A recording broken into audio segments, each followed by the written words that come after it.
이번 한일 정상회담에 이목이 더 쏠리는 이유는 다카이치 총리의 타이완 유사시 무력 개입 시사 발언에 맞서 중국이 히토류 수출 통제 조치 등을 내놓는 등 중일 갈등이 격화된 상황이기 때문입니다. 이재명 대통령은 중국 정상을 만난 지 여드레 만에 일본 정상을 만나게 되는 건데, 어젯밤 공개된 일본 NHK와의 인터뷰에서 양국 간 갈등은 중일 간의 문제이지 우리가 깊이 관여하거나 개입할 문제는 아니라 생각한다고 선을 그었습니다. 지난 한중 정상회담에서 시진핑 중국 국가주석에게 중국만큼 일본과의 관계도 중요하다고 말했다며 양국 갈등이 대화를 통해 원만하게 해소되길 기다린다고 덧붙였습니다. 또 일본의 북일 정상회담 실현 의혹 등에 대한 질문엔 일본과 북한이 필요하면 수교하는 관계로 발전하는 게 좋다 생각한다며 적극 지지하고 대한민국은 상황을 조성하는 역할을 해나갈 것이라고도 말했습니다. 과거사 문제에 있어선 나쁜 기억은 잘 관리해가고 희망적 측면은 최대한 확장해 나가야 한다고 강조했습니다.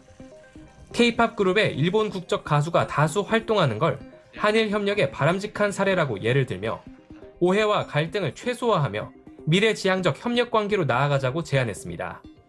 이 대통령은 이 밖에 일본 후쿠시마산 수산물 수입 금지 조치는 우리 국민의 정서적 문제와 신뢰 문제를 먼저 해결해야 한다며 환태평양 경제 동반자 협정 CPTPP 가입을 위해 주요 협상 의제로 다룰 수 있다는 뜻도 밝혔습니다. 이 대통령은 오늘 오전 일본 나라현으로 향해 다카이치 총리와의 단독 확대 정상회담에 이어 공동 언론 발표, 만찬 등의 일정을 소화합니다. SBS 강민우입니다. 다카이치 총리의 초청을 받은 이재명 대통령이 오는 13일부터 1박 2일간 일본을 방문합니다.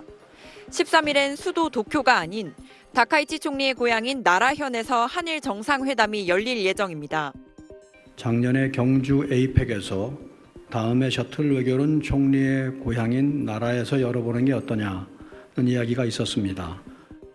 이 대통령과 다카이치 총리의 만남은 지난해 10월 경주 에이펙 정상회의와 11월 남아공 G20 정상회의에 이어 세 번째. 정상회담은 단독 확대 회담에 이어서 공동 언론 발표와 만찬으로 이어집니다. 다음 날인 14일에 이 대통령은 일본의 대표적 문화유적지인 호류지를 시찰합니다. 일본 정부도 오늘 한일 정상회담 개최를 공식적으로 발표했는데 중국을 제외한 한일 그리고 한미일의 협력을 다시 한번 강조했습니다. 現下の戦略環境のもと、日韓関係、日韓米連携の重要性は一層増しております。 이 대통령의 이번 방일은 중일 관계가 갈수록 나빠지는 상황에서 이루어집니다. 중국 측이 지난 5일 한중 정상회담에서 일본이 선을 넘었다와 같은 강도 높은 표현을 동원하며 사실상 한국의 지지 또는 적어도 중립을 요청한 가운데 이 대통령의 국익 중심 실용 외교가 이번 방일 과정에서도 시험대에 오를 거란 분석도 나옵니다. 중국의 일본을 겨냥한 히토류 수출 통제 강화와 관련해 위성락 국가안보실장은 오늘 한국 역시 무관치 않다며 이번 한일 회담에서 논의될 가능성이 있다고 말했습니다. 또 지난 1942년 해저 탄광 갱도의 수몰로 조선인 136명 등이 숨진 조세이 탄광 사고의 유해 발굴 문제를 비롯한 과거사 문제의 협력 방안도 회담에서 논의될 예정입니다. SBS 박예린입니다.